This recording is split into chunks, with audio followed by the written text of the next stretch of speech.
Good morning, it's Mother Goose here, raw and real. So, I wanted to do a video today regarding our different emotional reactions to situations that comes up in our life, and why is it that some things get our body more activated than the rest, and some things are not a big deal, but some things are, and where does it come from? So, in our brain, like let's say if you're facing me this way, in our brain, we have a part that's called the limbic system that's connected to our central nervous system that goes down through our whole body, right? So, and here in the front of the brain is where the frontal lobe is. The amygdala that's under here, when it gets fired and starts activating, it sends a message to your central nervous system and your whole body that you are in danger. That's when your sympathetic nervous system gets activated, which is your fight, flight, freeze, frown mode, meaning your body goes into a state of shock, thinking something really bad is going to happen. So why is that? There's many factors to it. One of it could also be genetics. Some people just have more cortisol and adrenaline that pumps into their body, so their level of anxiety is higher than the rest of the people.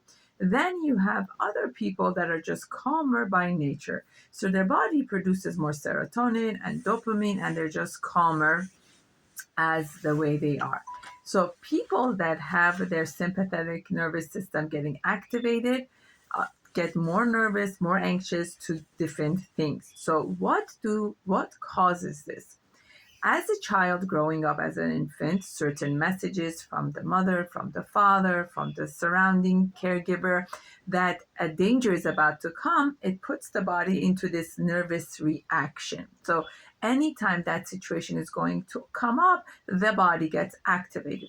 Sometimes it's because of something that happened to you. Sometimes it's because of something you heard about. Sometimes because something you saw. So different things, your implicit memory, hold on to it, and you might not remember an exact experience of what it was, but something in your brain is telling you this is not a safe zone. So you got to be in your hyperarousal mode, waiting for something to happen.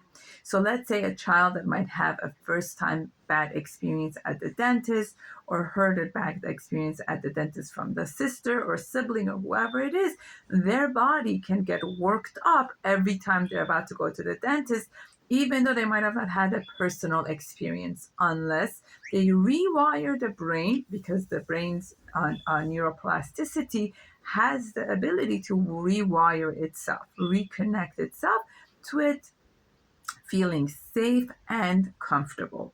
So, when we go through a challenging situation in our life, our body holds on to these things. And sometimes it can also be the first time you try to ride a bicycle and your mother said, "Be careful, don't fall and break your head," because she might have had a brother that the first time he rode a bike, he fell and broke his head. So now your body holds on to this fear mode regarding riding a bicycle, even though nothing has happened to you. But now your body created a file of fear about that.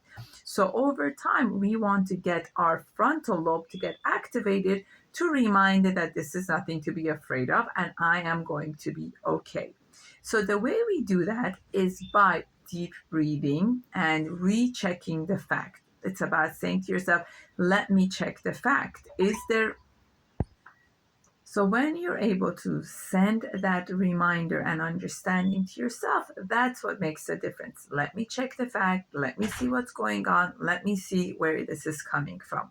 So instead of me going into my emotional reaction, which is my central nervous system, I'm going to my intellectual. Check the fact. Check the fact. So part of it is when I feel the nervous system coming down, is I tell myself, check the fact. So let me scan my body where I'm feeling this in my stomach, in my heart, in my throat, in my head.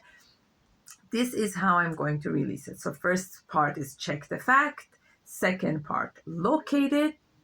Third part, name it. Okay, so locate it. So it's in my chest. Name it. It feels tense. It feels uncomfortable. It feels cold. And then say to myself, what message is it giving me? oh, the message it's giving me is I'm feeling nervous because the last time I did this, this and that happened. And then I acknowledge it, I respect it, I give it time, and then I remind myself that I am here now and this is a new experience. I am safe, I am loved, I am cared for.